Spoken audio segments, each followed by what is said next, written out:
Bonjour, bon matin. J'espère que vous allez bien. Je ne sais pas si, comme moi, vous étiez un peu. Il y en a qui tripent sur la neige, là. Peut-être qu'il y en a qui étaient encore. Ah, yeah! Encore de la neige. C'était pas mon cas, mais ça fait du bien quand même ce matin. Tu sais, ça me tentait pas d'aller pelleter, mais finalement, après avoir pelleté, ça faisait du bien. Oxygéner le cerveau, un peu de jus de bras aussi avant de venir vous parler ce matin. Donc, je m'appelle Benoît Sonécal, je suis un des pasteurs ici à l'Église Ecclésia. Si c'est votre première visite parmi nous, comme David a dit dans l'introduction, on vous souhaite la bienvenue euh, parmi nous ce matin. Aujourd'hui, on termine la série dans le livre de Ruth. Donc, c'est une série qu'on avait nommée le dévouement, mais vous savez, c'est tout le temps quelque chose qui est un peu subjectif. Quand on lit un livre dans la Bible, il y a plein de thématiques qui peuvent ressortir, mais des fois, quelqu'un arrive avec un autre angle un peu qui ressort. C'est pas parce que la parole est différente d'une personne à l'autre, mais c'est parce que des fois, il y a certaines choses qui vont plus nous toucher au moment qu'on va le lire, comme moi. Quand j'ai lu Ruth, par exemple, il y a 3 ans, ce n'est pas nécessairement les mêmes choses que Dieu a mis sur mon cœur que quand je le lis actuellement, même si le message en soi était sensiblement le même. Je trouve qu'une des thématiques qu'on va voir aujourd'hui par rapport au dévouement, c'est un dévouement spécifique dans l'engagement. Comment on s'engage jusqu'au bout, même quand il y a un coup, quand souvent il y a un coup, et vous savez, quand on connaît bien notre Seigneur Jésus-Christ, quand on connaît l'histoire de la Bible, c'est quelque chose qu'on ne peut pas passer à côté, à quel point Jésus a été dévoué dans son engagement pour nous, par amour pour nous jusqu'au bout.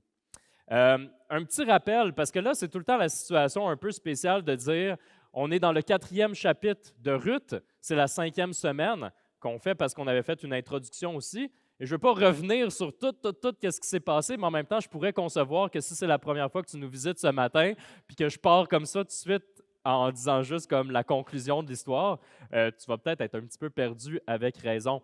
Donc, je vais essayer de faire un petit survol sans trop ennuyer les personnes qui auraient été présentes depuis les dernières semaines. Pour faire un petit rappel, en gros, on lit l'histoire dans le livre de Ruth, on lit l'histoire de Ruth et Naomi, entre autres. Naomi, c'est la belle-mère de Ruth. Les deux sont veuves, donc les deux ont perdu leur mari. Et c'était une situation très précaire pour eux à l'époque parce que lorsqu'il n'y avait pas de mari, pas de fils, c'est pas pour rien que souvent dans la Bible, vous lisez de prendre soin des veuves et des orphelins parce que les veuves étaient dans des situations très précaires. Il n'y avait pas le gouvernement qui prenait soin d'eux à l'époque ou quoi que ce soit.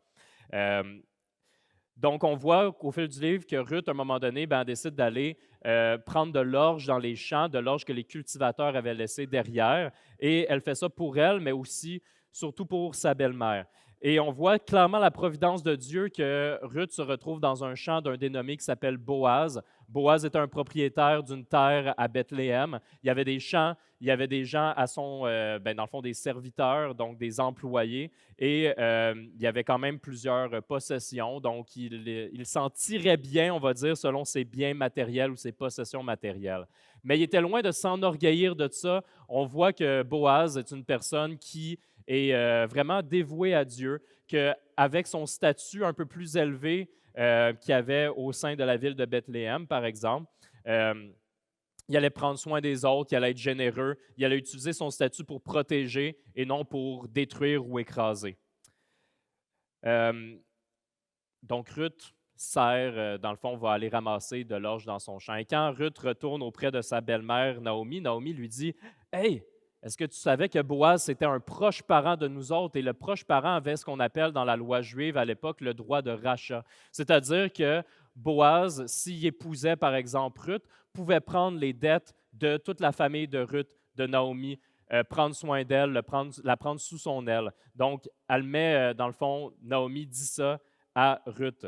Et ce qu'on a vu la semaine dernière, c'est que dans le 3e chapitre, en fait, c'est que Ruth va aller chez Boaz la nuit, elle va aller s'étendre au pied de son lit. Ça peut paraître bizarre aussi, puis je n'aurai pas le temps de tout revenir sur toute la signification, puis la thématique derrière ça, puis la symbolique, mais vous pourrez regarder le message de David la semaine dernière qui l'a très bien montré sur la chaîne YouTube si vous l'avez manqué. Je vais dire qu'est-ce qu'on lisait dans le chapitre 3. Quand Boaz se réveille puis voit Ruth qui est au pied de son lit, Ruth lui dit, « Je suis Ruth, ta servante. Étends le pan de ton manteau sur ta servante, car tu as le droit de rachat. » Boaz lui dit, « Sois bénie de l'Éternel, ma fille. » Ce dernier, excusez-moi, « Sois bénie de l'Éternel, ma fille. Ce dernier trait témoigne encore plus en ta faveur que le premier, car tu n'as pas recherché des jeunes gens pauvres ou riches. Maintenant, ma fille, n'aie pas peur, je ferai pour toi tout ce que tu diras, car tout le monde chez nous sait que tu es une femme de valeur. Il est bien vrai que j'ai le droit de rachat, mais il existe un autre parent, plus proche que moi, qui a ce droit. Passe la nuit ici. Demain, s'il veut exercer envers toi son droit de rachat, c'est bien qu'il le fasse. Mais s'il ne lui plaît pas de l'exercer envers toi, je le ferai, moi, l'Éternel. » Puis là, il dit, « L'Éternel est vivant. » On voit après que Ruth va retourner chez sa belle-mère le lendemain et Naomi lui dit, « Ma fille, reste tranquille jusqu'à ce que tu saches comment finira l'affaire, car cet homme, en parlant de Boaz, ne se donnera pas de repos avant de l'avoir réglé aujourd'hui. » J'ai passé tout droit dans mon texte, mais je voulais prendre un temps avant de prier, puis aussi, ouais, c'est ça. Fait qu'on va prendre un temps de prier, puis après, je vous indiquerai pour les personnes qui n'ont pas de Bible, on va à quelle page vous pourrez aller, on va aller ensemble. Donc, oups. OK. OK. On va s'arranger après. Seigneur Dieu, je veux te remercier ce matin, je veux te remercier pour cette joie qu'on a d'être ensemble. Je veux te remercier pour cette salle qui est pleine, cette salle qui est pleine de personnes qu'on a appris à se connaître depuis des dizaines d'années, mais de personnes qui sont nouvelles aussi, qui se posent probablement des questions sur qu'est-ce que tu as à dire sur la vie, sur ce qu'on vit au quotidien. Seigneur, je te prie que tu puisses travailler dans nos cœurs, que tu puisses travailler dans le cœur de chacune des personnes qui est présente ce matin.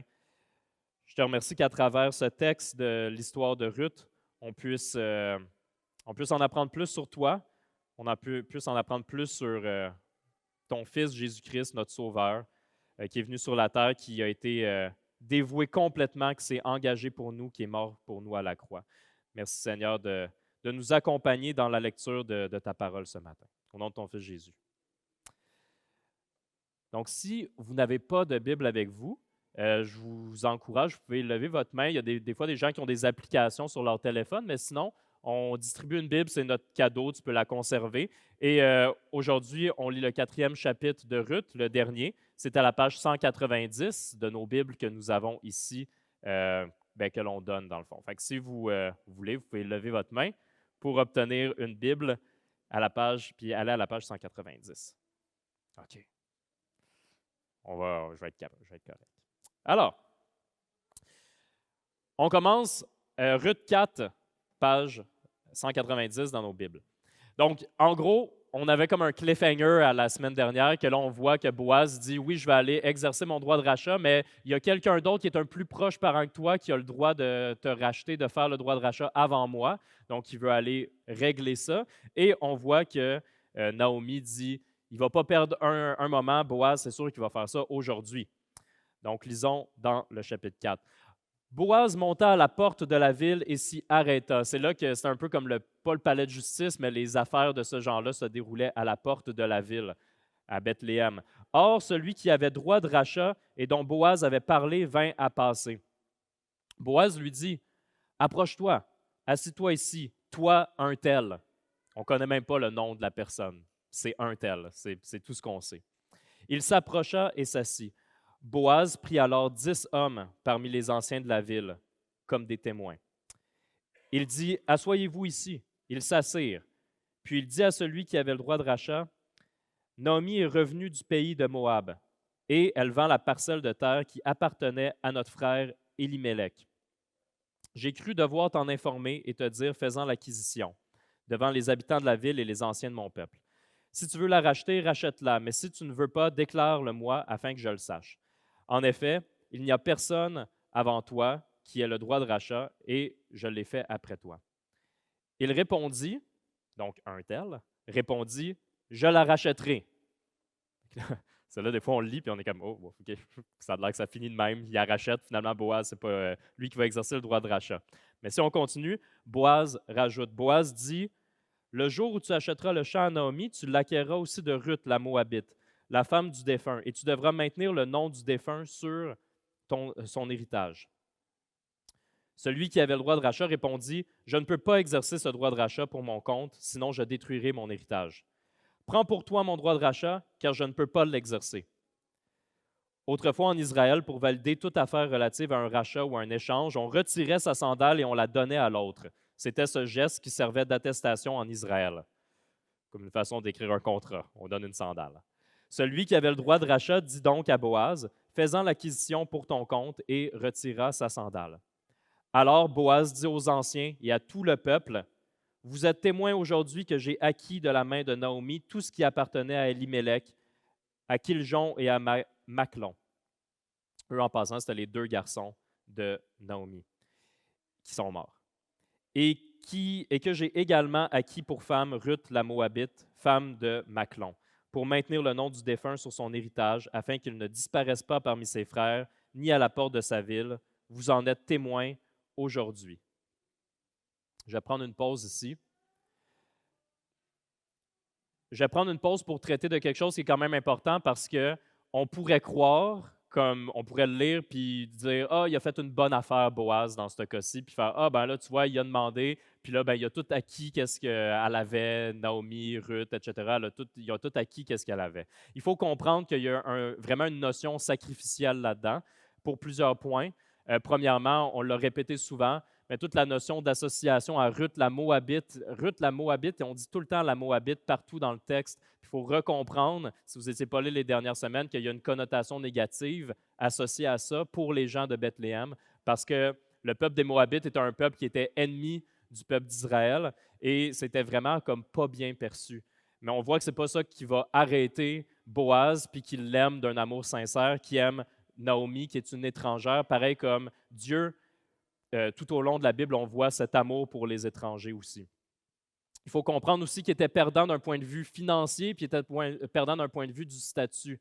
Quand quelqu'un exerçait un droit de rachat, c'était une bonne loi qui avait été déterminée par Dieu, dans le fond, dans la loi juive. Puis entre autres, c'était pour prendre soin des gens de la famille élargie, pour ne pas les laisser à leur propre compte quand ils vivaient des situations malheureuses. Donc, pour cet exemple-là, mais ça serait de dire, bon, ben, tu vois, Naomi et Ruth, il n'y avait personne d'autre qui pouvait s'occuper d'eux, ils étaient prises par eux-mêmes. Donc, si quelqu'un dans la famille élargie arrivait et disait, on te prend sous notre aile. Donc, cette notion-là, c'est pas juste dire, c'est pas juste de dire, comme mettons, tu as fait faillite, puis là, genre, on va comme. Il y a cette notion-là de prendre soin parce que c'est quelqu'un qui appartient à ta famille. Donc, qui vivait une situation qui était plus précaire. Donc, c'est une bonne loi qui avait été instaurée pour apprendre au peuple de prendre soin des leurs, de prendre soin de leur famille, de prendre soin des gens qui étaient proches d'eux. Mais par contre, ce qu'on voit, c'est que c'est assez évident qu'il y avait un prix à payer. Il y a un prix à payer parce que si on regarde un tel au départ, il dit « je vais la racheter ». Donc, Boaz explique, il dit « tu as le droit de rachat avant moi, tu es un parent plus proche de moi ». Et il dit « je vais faire le rachat ». Et finalement, il décide qu'il ne fait pas le rachat. Pourquoi? C'est quoi qu'il nous dit dans le texte? À quel moment finalement il dit « non, je ne vais pas faire le rachat ». C'était quoi le prix à payer pour un tel? L'héritage. Il allait perdre son héritage. Pourquoi il allait perdre son héritage ou une partie de son héritage? C'est qu'en réalité, leur premier enfant, donc le premier enfant dans le fond de un tel et de Ruth, si c'était marié ensemble, cette premier enfant-là aurait porté le nom du premier mari de Ruth qui était décédé, de Machlon, pour pouvoir poursuivre la lignée, comme on avait vu, donc poursuivre cette lignée-là en tant que telle. Donc, c'était quand même, surtout à cette époque-là, de dire que le premier garçon de la famille, ben, il n'allait pas vraiment t'appartenir. Là. Oui, c'est ton enfant, mais tu lui donnes le nom, genre, dans le fond, d'une autre famille. C'était quand même une grosse chose. Et on voit que directement, un tel dit que ça va briser son héritage. Il y a peut-être d'autres enfants aussi, puis il est comme, je ne peux pas faire ça, ça va briser mon héritage. Puis, on peut le regarder de façon critique, puis dire comme, ah, il n'était pas prêt à payer ça, mais pour vrai, là, mettons-nous dans ses culottes, dans ses bobettes, dans ses bottines, là, peu importe comment vous voulez le voir, là, c'est quand même un gros prix à payer pour quelqu'un qui ne connaît pas, puis que là, il se fait dire un matin de dire comme « Ah, ben, tu peux exercer le droit de rachat, mais tu vas perdre une partie de ton héritage, ton premier-né, dans le fond, il faudrait qu'il s'appelle Machlon. » Puis c'est comme « OK, wow, je ne suis pas sûr, là, finalement, OK? » On s'entend que c'est quand même une grosse chose. Donc, ce n'est pas nécessairement la bonne approche de dire comme ah, regarde, comme un tel, il n'était pas prêt à faire le sacrifice. Parce qu'en réalité, il faut comprendre qu'on se retrouve aussi là-dedans, que c'est difficile de faire ce genre de sacrifice-là, puis que Boaz, c'est pas juste pour dire, ah ben Boaz était donc meilleur, mais c'est pour montrer à quel point Boaz était un reflet de Jésus-Christ, que lui, il était prêt à prendre le sacrifice à la croix pour nous, il était prêt à faire ce rachat-là, même si le coût était très, très grand. Puis je pense pas que Boaz il disait ça non plus pour dissuader le gars en question, mais juste pour lui montrer c'était quoi, dans le fond, dans quoi il allait s'engager. Donc, c'est pas juste un truc de oui, mais là, il va falloir. Non, non, il dit voici les termes du contrat, puis de façon très droite et très honnête. Qu'est-ce qu'on peut voir, c'est que Boaz, il était prêt à faire l'engagement. On sent qu'il y a un dévouement total dans son engagement. On voit que dès le matin, il s'en va direct aux portes de la ville. Dès le début du jour, il s'empresse à aller à la porte de la ville. Il ne fait pas comme à reculons puis que ça ne tente pas. Il le fait sans tricherie, il le fait devant témoins, il le fait publiquement. Il est déterminé à le faire, puis quand il le fait, il dit à tout le monde. C'est super important aussi de dire qu'il ne le fait pas de son propre chef. Il n'a pas décidé un matin, OK, je vais m'approprier comme tout ce que Ruth et Naomi possèdent. La nuit précédente, c'est Ruth qui a engagé toute cette chose-là. C'est Ruth qui a demandé à Boaz d'exercer son droit de rachat sur elle, d'étendre le pan de son manteau sur elle et sur sa famille. Donc, Boaz, à ce moment-là, en bon québécois, on dit il s'en va au bat pour Ruth. OK? Il n'est pas genre en train de faire quelque chose qui ne fait pas l'affaire non plus de Ruth. Il le fait par amour pour elle aussi. Il ne perd pas une minute, il le fait parce qu'il l'aime, qu'il est prêt à s'engager, qu'il considère avec sérieux la démarche, puis qu'il va s'engager malgré le coût que ça peut représenter sur son statut, sur les finances, sur peu importe. Il ne pense même pas. Il le fait par amour pour Ruth, parce que Ruth lui a demandé aussi, et parce qu'il est consentant à le faire, puis qu'il veut le faire. Puis c'est là que ça me brûle de vous dire que le point principal, puis c'est évident, je le dis depuis tantôt, mais le point principal, c'est à quel point on voit tous les parallèles entre Boaz, qui veut exercer son droit de rachat vers Ruth, qui s'empresse à le faire, qui le fait par amour, et tous les liens qu'on peut faire envers notre Sauveur Jésus-Christ, qui fait les mêmes choses, encore plus pour nous. Puis on va y revenir parce que, comme je vous dis, c'est le point principal de tout ça. Mais je pense qu'une autre chose aussi qui est enseigné dans le texte, c'est le rôle particulier de Boaz en tant que mari avec Ruth. Puis si vous étiez présent avec nous il y a 2 semaines, j'ai eu le privilège d'enseigner dans Ruth 2.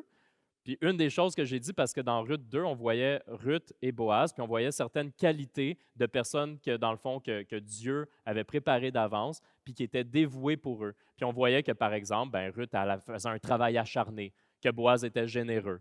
Puis une des choses que j'avais dit, c'est qu'on avait parlé, est-ce que c'est des qualités qui sont typiquement masculines ou typiquement féminines? Puis de dire de travailler fort ou d'avoir une vie de prière ou d'avoir un amour sacrificiel pour les autres. Est-ce que c'est des choses qui sont féminines ou masculines? Puis l'objectif, c'était pour dire qu'on peut être en Église, on peut être tout le temps édifié puis encouragé de ce qui survient de n'importe qui au milieu de nous. Il peut y avoir une femme qui vit des épreuves, puis que je vais être très touché de comment que Dieu est présent dans sa vie, puis comment qu'elle va dépendre de Dieu dans la souffrance. C'est une femme, puis je suis un homme. C'est pour montrer ça.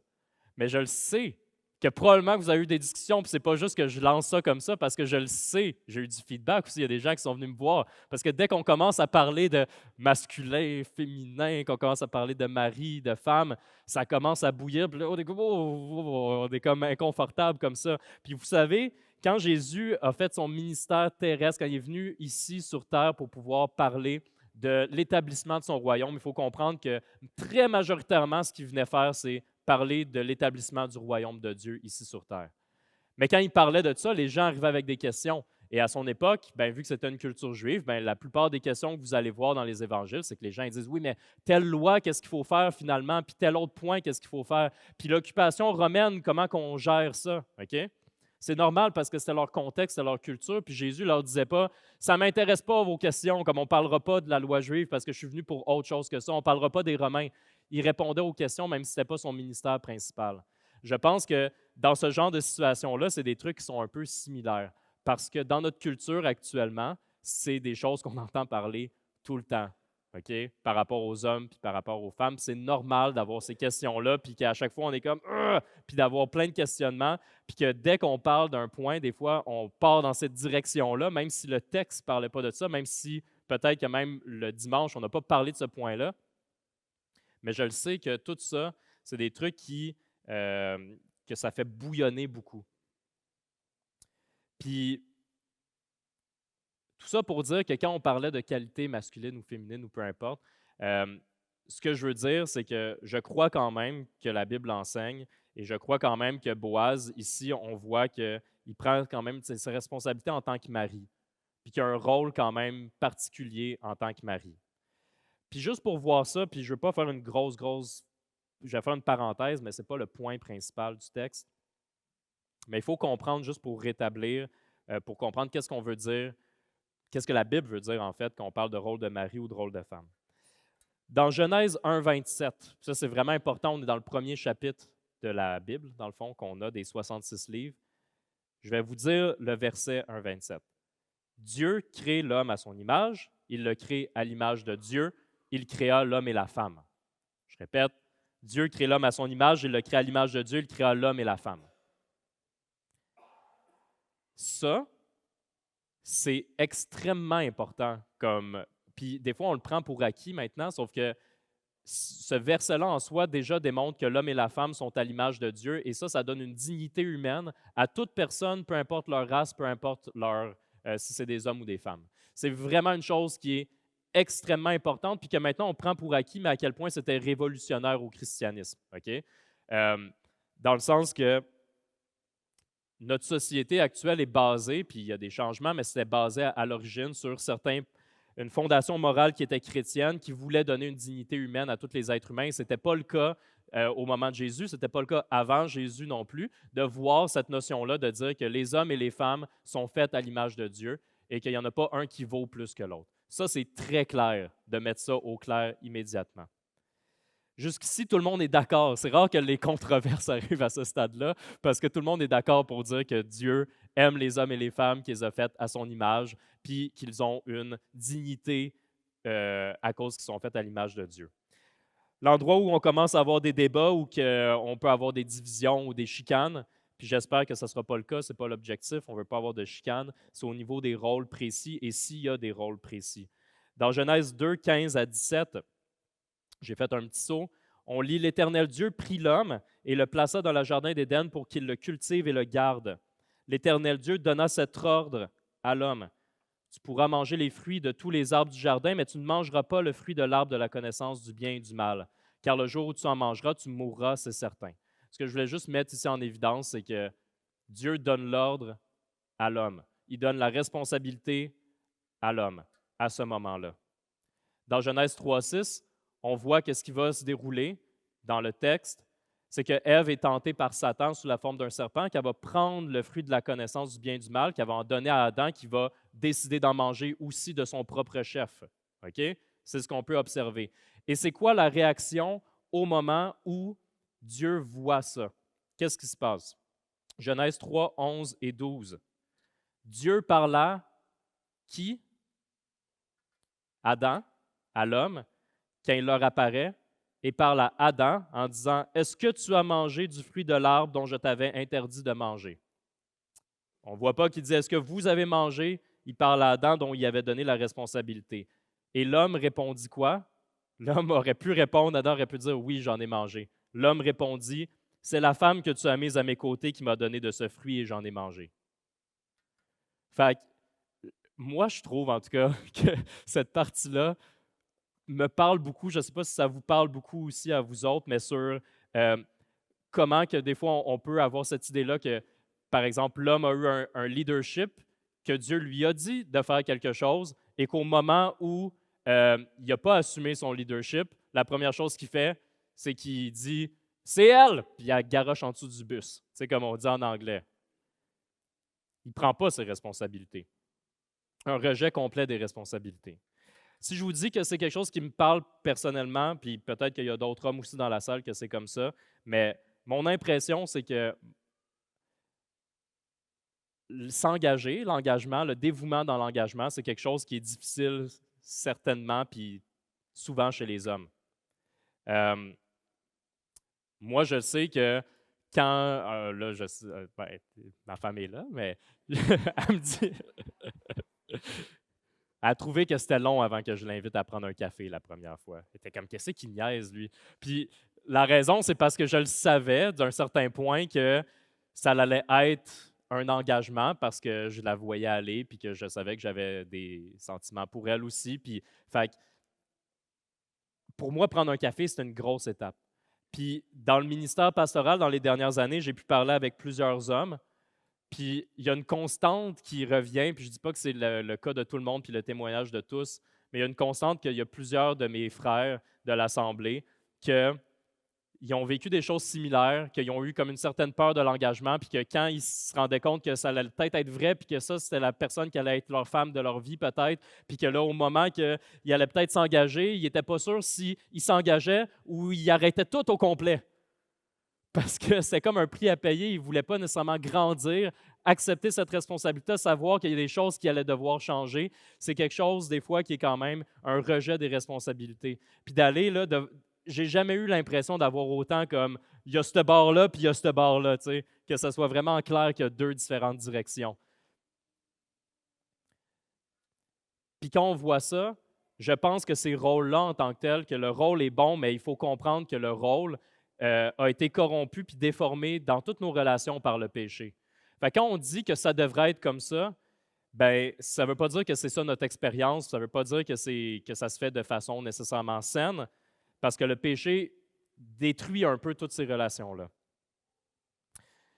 Dans Éphésiens 5, puis si vous connaissez la Bible, il y a des gens que vous aimez peut-être, que vous n'aimez pas ça, les Éphésiens 5. Je vous donne un exemple. Il y a j'ai vu Étienne tantôt, mais j'avais Laurence en tête, sa femme.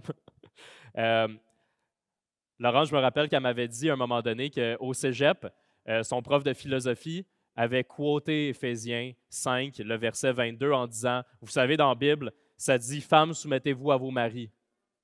Ça l'avait arrêté là. Puis, tout le monde était comme outré, puis c'est normal, parce que, premièrement, c'est normal qu'on ne connaît pas le reste du passage, qu'on s'arrête là, mais aussi c'est normal parce que ce verset-là a été abusé, puis a été abusé par plusieurs personnes, puis a été abusé par des gens qui disaient « Ah oui, je crois en Dieu », puis qu'ils allaient utiliser ça pour écraser. Mais j'aimerais ça le lire au complet avec vous, en fait, lire le 22 et 24 qui parlent plus du rôle de la femme au sein d'un mariage. « Femmes, soumettez-vous à votre mari comme au Seigneur, car le mari est le chef de la femme comme Christ est le chef de l'Église, qui est son corps et dont il est le sauveur. Mais tout comme l'Église se soumet à Christ, que les femmes aussi se soumettent en tout à leur mari. » Personnellement, ça ne me fâche pas vraiment qu'un non-croyant n'aime pas ce passage-là. Parce qu'on voit que la chose principale, c'est de dire que soumettez-vous à votre mari comme au Seigneur, comme Christ est le chef de l'Église. Quand on ne connaît pas Jésus ou qu'on a une image qui est vraiment comme une image qu'on s'est construit, mettons, de Jésus comme étant quelqu'un qui écrase ou quelque chose comme ça, bien, on peut lire ce passage-là et être complètement contre parce qu'on ne connaît pas Jésus-Christ. Ce qui me dérange, c'est plus quand ça a été utilisé comme passage pour justifier une autorité qui serait écrasante ou totalitaire envers ta femme. Puis juste de dire, ben, il faut que ta femme elle se soumette à toi. Puis on voit que dans le cas de Ruth, ben, Boaz, il n'est pas allé de son propre chef d'aller demander le droit de rachat, puis c'était quelque chose que les deux voulaient. Je veux continuer avec maintenant le rôle des maris. Donc encore Éphésiens 5, mais les versets 25 à 32. Puis notez tous les moments où on parle du mari, mais on a des tonnes de liens qui se font entre les interactions au sein d'un mariage, puis comment ça reflète comment l'Église est en fait l'épouse de Christ, puis comment Christ est mort pour nous, comment lui, c'est notre maître. Il y a beaucoup de parallèles entre notre vie de mariage et la vie d'Église. Marie, aimez votre femme comme Christ a aimé l'Église. Déjà, en partant, quand on lit ça, puis qu'on comprend que Christ est mort à la croix pour son Église, qui a racheté au prix de sa vie, ça change un peu notre perspective. Marie, aimez votre femme comme Christ a aimé l'Église. Il s'est donné lui-même pour elle, afin de la conduire à la sainteté après l'avoir purifiée et lavée par l'eau de la parole, pour faire paraître devant lui cette Église glorieuse, sans tache, ni ride, ni rien de semblable, mais sainte et irréprochable. C'est ainsi que les maris doivent aimer leurs femmes comme leur propre corps. Celui qui aime sa femme s'aime lui-même. En effet, jamais personne n'a détesté son propre corps. Au contraire, il le nourrit et en prend soin, tout comme le Seigneur le fait pour l'Église. Parce que nous sommes les membres de son corps formés de sa chair et de ses os. C'est pourquoi l'homme quittera son père et sa mère, s'attachera à sa femme, et les deux ne feront qu'un. Ce mystère est grand, et je dis cela par rapport à Christ et à l'Église. Quand je lis ça, c'est une belle image. J'aimerais ça. Je suis complètement d'accord avec cette image-là. Mais des fois, c'est que notre réalité n'est pas comme ça. Puis, ce qu'on va faire, c'est qu'on va avoir des stéréotypes dans notre tête, puis on va se dire, ah, c'est vrai que des fois, il y a des hommes qui ne veulent jamais assumer leur leadership. Homer Simpson, mettons. OK? Fait qu'il est comme, c'est toute sa femme qui fait tout au complet, puis là, on a ce stéréotype-là. Sinon, on peut avoir d'autres qui vont dire un mari qui va constamment écraser sa femme, puis qui ne va jamais l'épauler. Il y en a des personnes qui disent « Moi, je n'ai jamais changé une couche de ma vie. » Ils sont donc fiers de ça. Hein? Ça existe, ce n'est pas juste un stéréotype, je veux dire, ça existe. De l'autre côté, puis je vais être plus prudent, parce que comme mari puis comme homme, j'ai moins de problèmes à rentrer dedans un peu plus, parce que je m'adresse à moi-même. Mais on a aussi des moments où on peut avoir des femmes, au Québec, on appelle ça des germaines, des fois, tu sais. D'avoir une femme qui ne veut pas laisser de leadership à son mari, ou que quand le mari va vouloir faire des choses, qu'il va se sentir rabaissé, ou que quand il va vouloir prendre une initiative, qu'il va se faire dire « Non, tu n'as pas fait ça correctement », puis après ça, il ne veut plus en prendre des initiatives. Mais quand on fait juste s'attarder à des stéréotypes comme ça, souvent on ne va pas s'associer à ça, puis on va se dire « Moi, je ne suis pas comme ça », mais la réalité, c'est que on fait des gros stéréotypes pour ne pas mettre le miroir envers nous-mêmes. Parce que j'ai déjà été dans certaines occasions un Homer Simpson. Là. Vous autres aussi, probablement. La réalité, c'est que dans nos relations, il y a plein de moments, pas tout le temps, mais il y a plein de moments qu'on va vouloir rejeter notre responsabilité. Il y a plein de moments il y a des moments que j'ai utilisé mon autorité de façon malsaine au sein de mon mariage, de dire non, là, je mets mon pied à terre maintenant. Mais il n'y avait pas d'amour.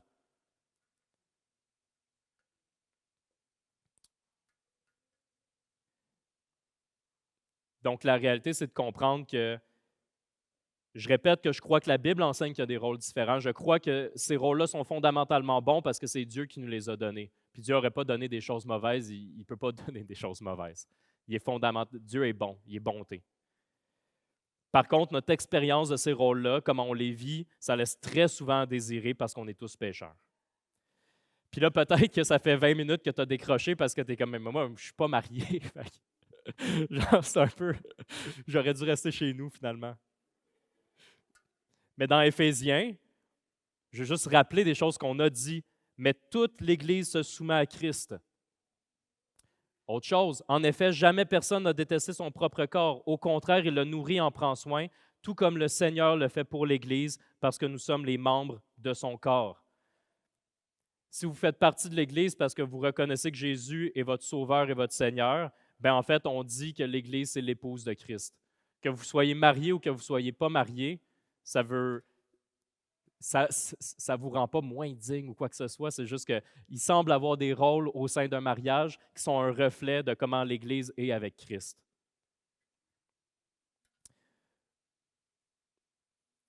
Je vais revenir sur la fin du chapitre 4 dans Ruth, parce qu'on n'avait pas lu au complet. Puis, c'est vrai que les enfants peuvent tranquillement descendre si quelqu'un veut aviser les enfants. À la fin du chapitre 4 dans Ruth, si on va au verset 13, on voit que Boaz épousa Ruth. Elle devint sa femme et il s'unit à elle. L'Éternel permit à Ruth de devenir enceinte et elle mit au monde un fils.